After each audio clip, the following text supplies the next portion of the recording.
যুক্ত তালিকা হলেও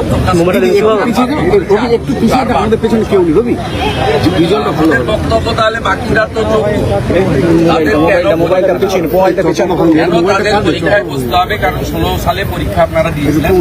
স্বাভাবিকভাবে আপনাদের পক্ষে এখন সেইভাবে প্রিপারেশন নিয়ে পরীক্ষা দেওয়া সম্ভব এবং আমরা রাজ্য সরকারের কাছে আবেদন করেছি, আপনাদের মাধ্যমে সামনেও আবেদন করছি।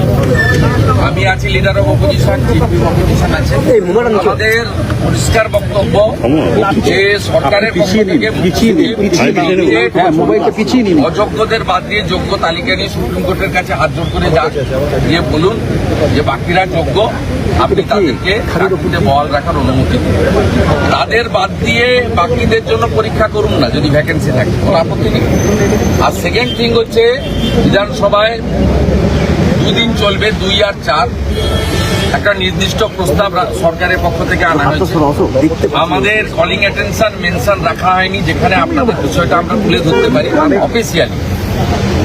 সেই কারণে আমরা আপনাদের কাছে কথা দিচ্ছি, অপোজিশন একটা চিঠি স্পিকারকে দিচ্ছেন যে স্পিকার সরকারকে অনুরোধ করুক যোগ্য শিক্ষক যারা আছেন অযোগ্য বাদ দিয়ে তাদের প্রত্যেকের চাকরি বহাল রাখার বিষয়ে। দেখুন, গণতন্ত্রে ল মেকার বা সাংবিধানিক বডি নির্বাচিত প্রতিনিধিরাই সবচেয়ে ফাইনাল।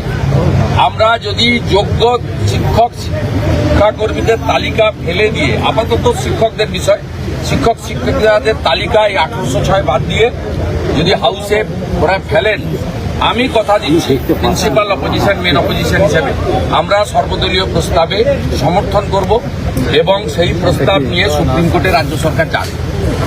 যে পশ্চিমবঙ্গে একটা এক্সেপশন ঘটনা ঘটেছে, যোগ্য শিক্ষক শিক্ষিকাদের বাঁচানোর জন্য রাজনীতির রং ভুলে রাজনীতির ঊর্ধ্বে উঠে আজকে শাসক এবং বিরোধীরা যৌথভাবে এই 15,000 শিক্ষক শিক্ষিকার চাকরি বহালের পক্ষে সর্বসম্মত সিদ্ধান্ত বিধানসভা থেকে নিয়েছে।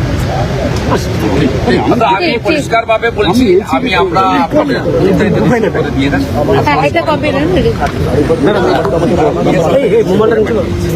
আর সেকেন্ড হচ্ছে, আমরা এটা তো এখানে বললাম, আগেও বলেছি, আমি একটা চিঠি চিফ সেক্রেটারিকে লিখছি মনোজ পন্থকে, আর উনি একটা চিঠি স্পিকারকে লিখছেন যাতে 4 তারিখে হাউসের মধ্যে 4 তারিখে শেষ দিন আধ ঘন্টার জন্য আনুক, কারণ এটা তো বিতর্কের বিষয় নয়।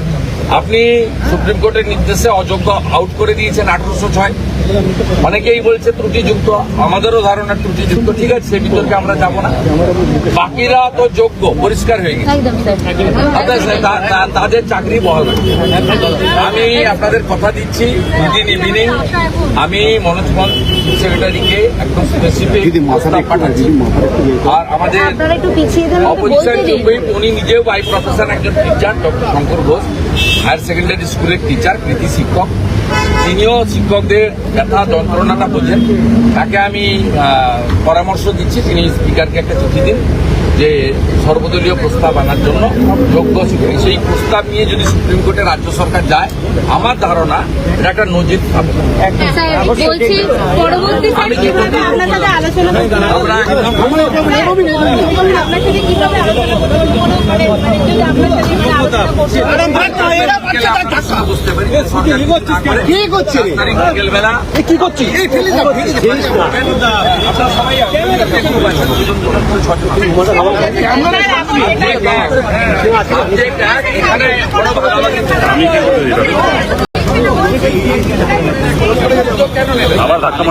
অযোগ্য যখন বাদ হয়ে গেছে, রেজাল্ট বাদ হয়ে গেছে, তাহলে আসলটাকে নিয়ে কেন হবে? আমি তো দুটো স্পেসিফিক প্রস্তাব দিচ্ছি।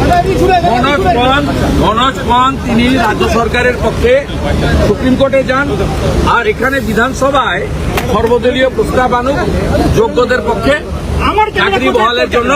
আমরা প্রস্তাবকে সমর্থন করবো, বিতর্কে প্রস্তাব নিয়ে প্রয়োজন হলে রাজ্য সরকার সরাসরি